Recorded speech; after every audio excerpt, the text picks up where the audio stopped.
Welcome, my fellow Warhammerers. In this video I'm going to be investigating the world of flanking.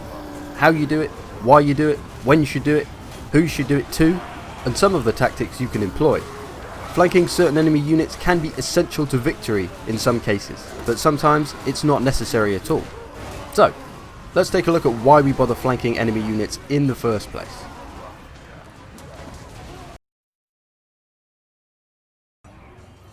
Right then, so why do we bother flanking in the first place? First of all, the definition of flanking in Total War is attacking unit in the rear or the sides, as opposed to attacking them in the front. When you do this, you give the enemy unit a morale or leadership penalty.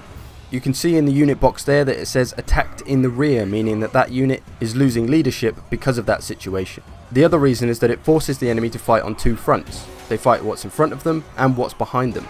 Twice as many men involved in combat means twice as many men are likely to die a little bit quicker, as well as do damage of course. But as the unit starts to sustain damage and their leadership goes down because of it, that will be coupled with the attacked in the rear penalty, and you should have yourself a nice routing unit fairly quickly. So those are the reasons why we flank. Now there's a few different approaches to flanking you can take. First of all, there's the obvious flank. And when I use the term flank here, I'm talking about the entire army. So I'm going to try and flank the enemy army, hit them in the sides or back, not just a single unit. So with the obvious flank, you place your units at the side or back of the enemy army, and you're basically saying, I am going to flank you. You show your hand, you give away your intentions, because you may not need to cover up your intentions. Of course, the downside of this is that it gives the enemy time to counter, allows them to set up some units to prevent that flanking, and very often they'll send out units to meet your flanking units, especially if it's cavalry. But this sort of flanking can be good if you want to pull units away from the front line, or if you have a cav advantage. Then, there's the unobvious flank. Quite simply, the opposite of the obvious flank. Obviously. You move your main line up to engage and keep your flanking units behind it until they reach combat. You can see I brought this Vargolf in as a bit of a distraction. My main line's about to move up. Keep an eye on the Crypt Horrors on the left coming round. You see them just going straight for the flank. And the enemy has little to no time to defend these Crypt Horrors coming around the back. Easy, unobvious flanking. And then there's hidden flanking, keeping one or multiple units hidden in trees, completely invisible to the enemy, and then when the time is right you bust them out to attack the enemy in the sides or back. And depending on the distance that your unit has to travel, it will give the enemy very little time to respond. Time this with the attacking of your main army, and it can cause a great deal of panic for your enemy. So most types of flanking fall into one of these three categories. Now let's look at who's best for flanking. Infantry can be strong for flanking, but a bit slow, so can be countered quite easily. Cavalry, typically your best option for flanking. They're fast, if they're shock cavalry they hit hard. Their only downside is they're quite easily countered by a few well placed spears. Monsters, some of the faster ones at least, like Crypt Horrors and Trolls, can be just as good as cavalry. They maybe don't hit as hard on the initial impact, but they'll do better in prolonged combat. And then flying units obviously have the advantage of being able to go straight over anything and attack in the rear, but they are susceptible to missiles. So let's put each type to the test. On the right, I've got some Crypt Horrors, going to bring them round. And on this side, 2 units of Black Knights. So in terms of speed, the Crypt Horrors are actually surprisingly fast for a monster unit. You can see they're keeping pace. I did issue the order on the Crypt Horrors first, so they are going to have a little bit of an advantage in terms of speed. But they're not going to get there too much later than the Black Knights do. Now on the initial charge, of course the Black Knights are going to be better because they have a bigger charge bonus. But once the combat begins, the Crypt Horrors are going to do a lot better. Shock cavalry isn't designed for prolonged combat. You charge them in, you pull them away. You charge them in, you pull them away. That's how you get the most out of them. Now of course in this controlled situation, there's no other units around typically. You'd have missile units around, there'd be spear units around, so it's never going to be this easy. But the principle still stands. So both these types of units are great for flanking either way, but they do have certain strengths. Now let's try it with the infantry and the flying units. So of course these infantry are going to be slower than all the other types, but they're going to be better at fighting their way through the enemies that come to counter them. And the flying units can go straight for their target, no problems, unless of course there's missiles. So if you've got a unit in desperate need of some help, flying units could be really useful. So which type of unit you use can really depend on who you're facing. If you're facing someone with no range, like the vampires or the chaos, then something like flying units could be a good option. If the enemy has a cheap unit, say spearmen protecting their flank, swordsmen could cut through them pretty quickly. So infantry are going to be good in that sense. And you can see the infantry here have reached the fight a fair bit later than the flying units. So there's your different unit types for flanking, but there's so many variables with this, like everything in Total War. There's no right or wrong answer to which one to use. It can depend on the map, your army composition, your enemy's army composition, your playstyle. So experiment with things, and it's just good to know the strengths and weaknesses of each type of unit.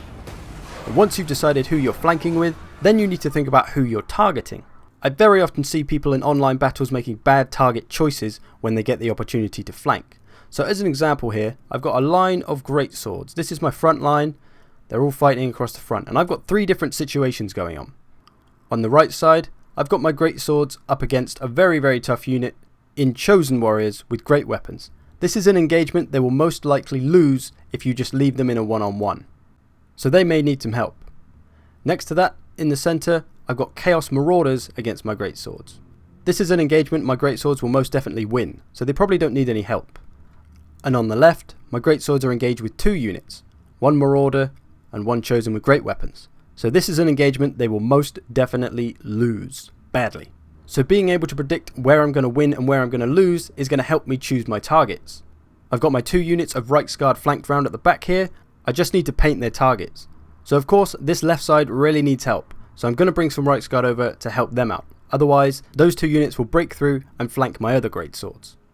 On the right hand side of my line, I've got 2 opportunities but only 1 unit to take advantage of it. So the obvious choice here is to attack the Chosen, because this side, these greatswords, they're probably going to lose.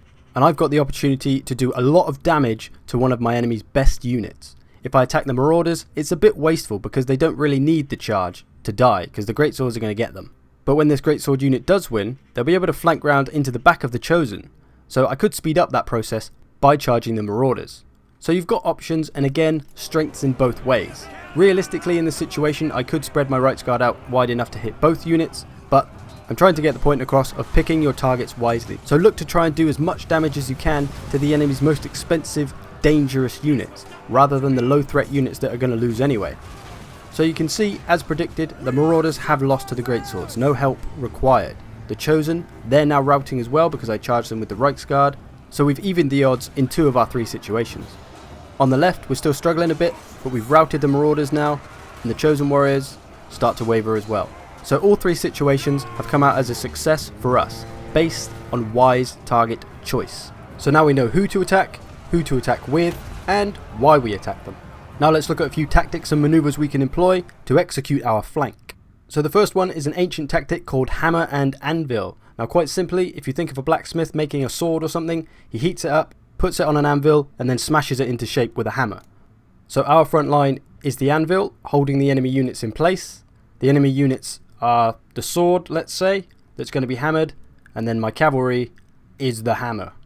So long story short, you're just smashing the enemy in the back with cavalry.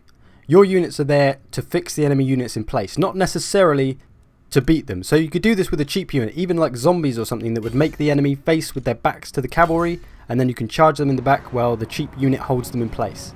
So you're ideally going to want a strong cavalry unit with a great charge bonus, shock cavalry, charge them in the back, and then what you want to do is, instead of just staying in there, because like I said earlier, shock cavalry aren't great in prolonged combat, so you pull them away, and then just like a hammer, you attack again and again and again, and you just keep smashing into the back of them, and you're going to rack up a ton of damage. You could maybe do this with monsters as well, I guess, sort of. It doesn't really work with infantry because they can't really move fast enough to bounce from unit to unit. Flying units, again, they could kind of work for this, but cavalry is generally the go-to unit for this sort of thing. Or any unit with a hefty charge bonus, really. And then we have the Pincer Attack, or double envelopment. This is where we're going to basically surround the enemy. So this is my front line just here, and then this is the enemy's front line. This is typically best performed with infantry, which you're going to bring all the way around the back in sort of a pincery shaped formation, and you're going to completely surround the enemy and give them nowhere to go. Flank them on every possible angle you can. And you can only really pull this off if you have superior numbers, significantly superior numbers. So that's why when you're selecting your army, you need to think about numbers, and you need to make sure you bring enough troops to be able to fight effectively. Because if you get heavily outnumbered and you can't defend your flanks, you may very well be a victim of the Pincer Attack. And as I say, infantry is probably the best for this job due to their ability to withstand long amounts of fighting. Cavalry, shock cavalry, is not going to last too long in prolonged combat, as I've stated about 4 million times in this video. So infantry, maybe even monsters, are the best way to go. And it doesn't matter who the unit is, Chosen, Graveguard, Hammerers, they're all going to struggle when surrounded like this. And then lastly we have the Oblique Order. This is to do with your front line. You strengthen one side of it. You see I've got Black Orcs and Savage Orcs on the left, and on the right only Orc Boys. They're facing Chaos Warriors, all of them, so my Orc Boys will lose to Chaos Warriors. They're simply outmatched, so they're going to need help. My intention is to use all my units on the left to break the enemy's right, and then I can use these units to flank round and help the Orc Boys. So I'm simply trying to completely overpower one side of the enemy so that I can flank round and help my lesser units. So this is my front line here. I'm engaged with the enemy's front line, main line, battle line, whatever you want to call it. And then I'm looking to break this entire left side, get rid of all these units, and then I can flank around with my Black Orcs and Savage Orcs to help out the Orc Boys. So this is going to be best performed if you can outmatch the enemy's front line somewhere and you can push through. So like here in the middle, my Black Orcs, they've broken the enemy, so they're now free to move through the middle and start to move around to help out the Orc Boys, who by this time are pretty beaten down and are nearly dead, so they're going to need the help. They're losing decisively, but our flanking units get there just in the nick of time to save them. So before you go into a battle, you can kind of choose one of these and you can say, okay, I'm going to try the Oblique Order with this one. And you can build your army to that end, but when you get in the battle, maybe your opponent's brought an army that is a good counter for the Oblique Order, so you might have to adjust your strategy. It's good to approach a battle with a plan in mind, rather than just randomly attacking or reacting to whatever your enemy does. So all that is pretty much the gist of flanking. The only other thing to think about is to be careful when you do flank, and be aware of being counter-flanked. So this is when you flank an enemy, and then they flank you, so then you're sandwiched between two units. You've got 4 units all clustered together. So just be aware of enemy units that may try to flank your flanking units. So with all that said and done, I'll show you some examples of this stuff in action. So this first one has a few things going on. I'm playing online here. I've got Black Orcs here and Orc Boys. Both these units are vulnerable to a potential flanking from the almighty Demigryphs. So my opponent here could quite easily flank round and hit my Black Orcs in the back and do a ton of damage. But instead he opts to hit my Orc Boys in the side. Really pointless. Those Orc Boys are facing great swords. They are going to lose eventually. I send in some Boar Boys to help, and this is what I was just talking about. I then get countercharged in the back by the other Demigryph unit. Again, he missed the opportunity to go around and charge Black Orcs instead, who are facing only Spearmen and a few Swordsmen. And while my Boar Boys have been countercharged, I've pulled in the attention of the Demigryphs. So I've got 2 Demigryph units tied up here now, and I'm bringing in my Orc Biggins. These are the guys that I brought along to deal with the Demigryph because they have a bonus versus large. So now he's ended up with some of his best units tied up with a bad matchup for them. So missed opportunities and counter flanking going on here. Next, an execution of an obvious flanking maneuver. So I've got 5 units of cavalry here against the dwarves. Of course the dwarves have no cavalry, so this is a particular weakness for them. I don't really have to worry about them trying to counter my flank other than putting units up. They can't come out to get my cavalry because they simply don't have anything that can do it. So I start to move up and I bring all my cavalry in at the same time. And the beauty of cavalry charges in this game is that you can charge straight through the enemy units and then kind of keep going. So I'm tying all the units up on the front line and I'm bringing my cavalry round into the back here, and I'm looking to go through the enemy units that they put up to block me and then hopefully get some hammer and anvil, because there's a lot of space for me to maneuver, and you can see all the front line tied up here with a lot of space between my flanking units and them, allowing me to get in some pretty tasty charges in the back of their units. A nice Reichsguard charge there. Got another unit coming in from the left, but they get caught by a unit, so he's managed to stop one charge potentially. But there is another one coming in from another unit of Reichsguard, and they're going to do a good bit of damage with that rear charge. Unfortunately my opponent's rage takes over, but that's a good example of hammer and anvil. Here I've got my main army set up in the middle of the map, but off to the left I've got 3 units of Biggins hidden away, and then on the right I've got an Arachnarok hidden away, although it's not really hidden because you can't hide it because it's a massive freaking spider. But my enemy's going to see the army in the centre and think that that's all he's got to deal with, and then when he's committed to his attacks, I'm going to bring out my hidden units and flank the crap out of him. You can be very deceptive with this and give people more than they bargained for. An example of hidden flanking. This one's just more of a comical one. I'm in a 2v2 online. My ally here has placed his artillery on the hill at the back of the map, but our opponent has placed 2 units of Hex Wraiths on the same hill in the trees. So you can pretty much figure out how this one's going to end. And he's left no units around to defend the artillery, so they get absolutely wrecked. Hidden flanking at its finest. So there we go, a delve into the tactical world of flanking. As always, don't take all this information as concrete. There's so many variables in Total War, it's really impossible to say that something is going to definitely happen this way or definitely happen that way or it's definitely going to work. Nothing ever goes according to plan. Anyway, I hope you found this useful. Thanks for watching. I've been Zerkovich, you've been the viewer. Now go and have a nice flank.